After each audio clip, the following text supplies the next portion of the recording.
लघु शोध कार्य पे मैं एक बात आपको और बताना चाहूँगी कि इसका जो पूरा प्रेजेंटेशन आप रखते हो हार्ड बाइंडिंग में, तो सबसे पहले आपका एक हार्ड कवर पेज लगता है। हार्ड कवर पेज के बाद आप सिमिलर बिल्कुल जैसा हार्ड कवर पेज है वैसा ही अंदर एक सॉफ्ट कवर पेज भी रखते हो। फिर उसके बाद आपका आता है डिक्लेरेशन यानी घोषणा पत्र, उसके बाद आता है परिचय, उसके बाद यानी कि प्रीफेस, उसके बाद आता है एक्नॉलेजमेंट यानी आभार, और फिर आता है कंटेंट यानी विषय विवरण। अगर आप चाहें तो एब्रिविएशन यानी कि लघु शब्दों का प्रयोग भी आप उसमें दिखा सकते हो, और अंत में जहां आपके संदर्भ सूची खत्म होती है उसके बाद आप परिशिष्ट यानी अपेंडिक्स भी रख सकते हो। कवर पेज आपका जो बनता है वो नॉर्मल होता है, जिसमें आप अपने टॉपिक को दिखाते हो, आप ये बताते हो कि ये जो आप प्रस्तुत कर रहे हो वो आप किसके लिए कर रहे हो, क्या ये प्रोजेक्ट वर्क है या आपका डिसर्टेशन है। सन दिखाते हो, किस सन में आप सबमिट करने जा रहे हो। आप अपना नाम दिखाते हो, उसके साथ साथ अपने नाम के नीचे अपना शोधार्थी लिखते हो, एमए के स्टूडेंट हो, बीए के स्टूडेंट हो कि शोधार्थी हो, उसको बताते हो, और अपना रोल नंबर या आप अपना नामांकन संख्या दोनों में से कोई भी चीज़ बता सकते हो। नामांकन संख्या आपकी फिक्स होती है तो कोशिश करना चाहिए कि नामांकन संख्या को प्रदर्शित करें। इसके साथ ये आप अपने दाहिनी ओर बताओगे तो उसके जस्ट बाईं ओर आप उस सुपरवाइज़र का नाम बताओगे जिसके अंडर में आपने ये काम किया है, उनका नाम,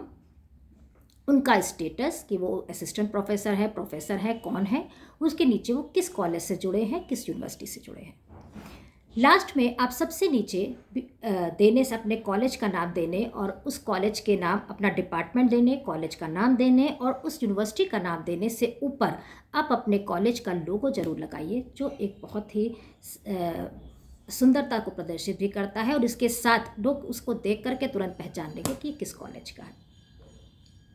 फिर आता है आपका डिक्लेरेशन यानी कि घोषणा पत्र। घोषणा पत्र में आप ये इस बात को बताते हो कि आप इस विषय पर अपना शोध कार्य कर रहे हो और ये शोध कार्य आपने इसके अंडर में किया है, जिनके अंडर में आप सुपरवाइज़र के अंडर में करते हो उनका पूरा नाम देते हो, उनका पूरा परिचय देते हो, और उसके बाद बताते हो कि ये आपकी मूल प्रति है, ये इससे पहले ना तो कहीं लिखी गई है ना पब्लिश की गई है।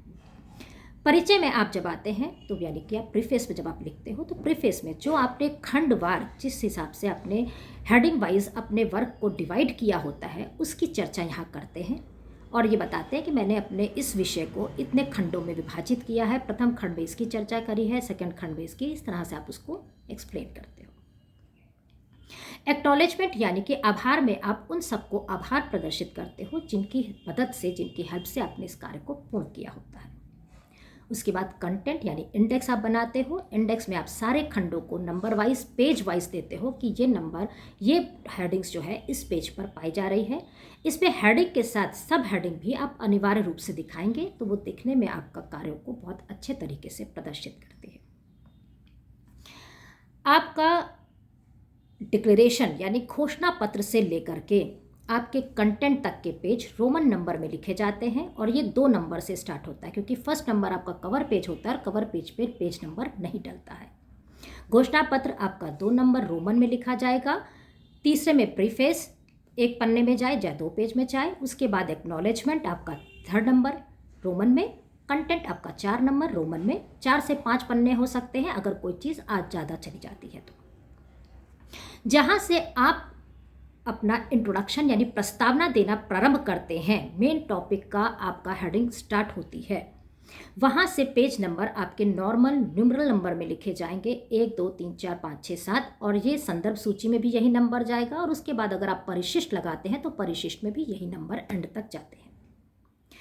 कंटेंट में यानी विषय में जब आप विषय विवरण देते हैं तो विषय विवरण में आप घोषणा पत्र का विषय विवरण भी देंगे, परिचय का भी देंगे, आभार का भी देंगे, और उसके सामने जो पेज नंबर है वो रोमन में लिखे रहेंगे। इसके बगल में कोई भी नंबरिंग नहीं होगी, आप इसे क्रम संख्या नहीं देते, ये बिना क्रम संख्या के होते हैं। उसके बाद जहाँ से आप प्रस्तावना लिखते हो वहाँ से आपका चूंकि खंड नंबर 1 शुरू होता है तो वहाँ आप नंबरिंग देंगे कि 1 नंबर प्रस्तावना और उसका पेज नंबर भी आपका न्यूमरल नंबर में स्टार्ट हो जाता है। संदर्भ सूची के सामने भी कोई आपकी नंबरिंग नहीं होती है, परिशिष्ट के सामने भी कोई नंबरिंग नहीं होती है, बस पेज नंबर होते हैं। ठीक है, इनका कोई खंडवार नहीं होता इसलिए इसको कोई नंबर नहीं दिया जाता है। तो आप अपने लघु शोध कार्य को इस प्रकार से कर सकते हैं। धन्यवाद।